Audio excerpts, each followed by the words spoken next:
安哥拉，一个家里有油的穷国，明明不缺买家，却把全国近半的石油卖给我国。靠着所谓的安哥拉模式，经济增长甚至达到了惊人的15%，曾一度成为非洲经济最繁荣的国家之一。如今更是成为中国老板最喜欢的快乐福地。他究竟是怎么做到的呢？今天球哥就带大家来了解了解。安哥拉为非洲西南部，与刚果部、刚果金、赞比亚等国接壤。国土面积约为124.67万平方公里，和10个福建省差不多大，人口约3560万人。和绝大多数的非洲国家一样，饱受殖民痛苦的安哥拉好不容易从葡萄牙手中获得了独立，然而转头呢又成了美苏两国互相角力的战场。本来呢就为了能独立，安哥拉就被打得元气大伤，结果再来这么一招，原本葡萄牙留下的一点工农业基础呢，以及各种基础设施，直接就给打没了。安哥拉是资源丰富，临近大西洋，有重要的出海口，而且探明的石油储量达81.6亿桶，是非洲第2大产油国。其中最大的买家呢就是中国，占了安哥拉产油的一半。此外还有钻石、铁、铜等矿产资源。但是有资源没设施，而且吧，当初葡萄牙人还在的时候，也没教会安哥拉人专业技术。要钱没钱，要设备没设备，还要技术没技术。安哥拉会这么穷呢，也不是没有道理。好在安哥拉也没有就此躺平，而是下定决心要一心扑在经济建设上。自己蛮干是不行，那他就不能在外边找大腿抱吗？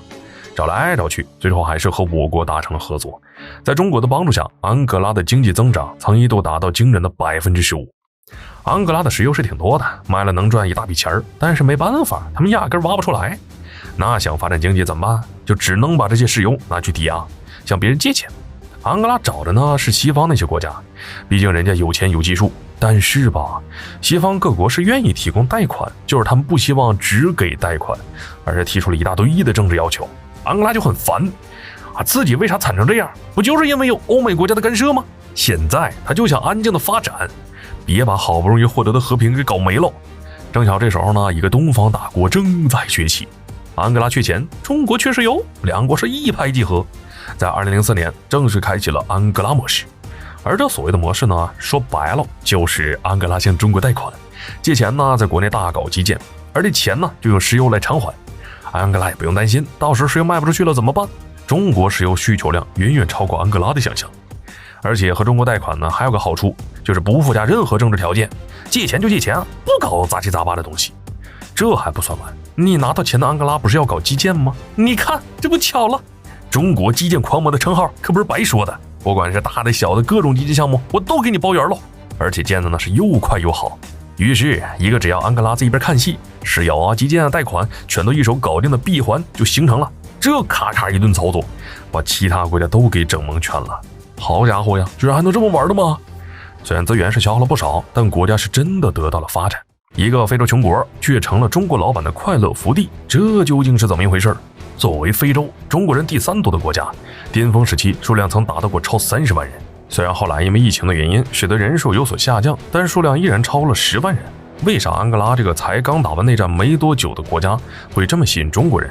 前面也说了，安哥拉贷款搞基建，而中国是世界上基建水平最好的国家之一，所以两国就签了协议，要将70%的项目都交给中国来建设。这就带来了大量的中国企业和工人，大到中铁等各国大佬，小到国人开的超市、小饭馆等等，涉及到各行各业。有统计，将近80%的人都扎堆在安哥拉首都罗安达，这也使得罗安达成了当地经济增长最快的地区，各种基础交通设施等十分完善。不过，罗安达也成了安哥拉物价最高的城市，甚至比我国一线城市成本都要高。在2017年，还力压香港、东京等城市登顶生活成本最高城市的榜首。不过这几年因为通胀的原因稍微有点下降。不过值得注意的是，虽然安哥拉发展的确实好，但利益和风险在安哥拉其实是并存的。毕竟人家距离打完仗其实也才过了20年左右，治安差依旧是难以解决的问题，时不时就会爆出有人遇害或者是被绑架的事件。很多中企呢，为了能保障员工安全，一般都会要求员工待在营地不外出或者少外出，就算要出去也要保持高度的戒备。所谓富贵险中求，没有哪个地方永远都是天堂。好了，本期视频到这儿就结束了，麻烦各位看官用你发财的小手给俺来个点赞关注呗，咱们下期再见。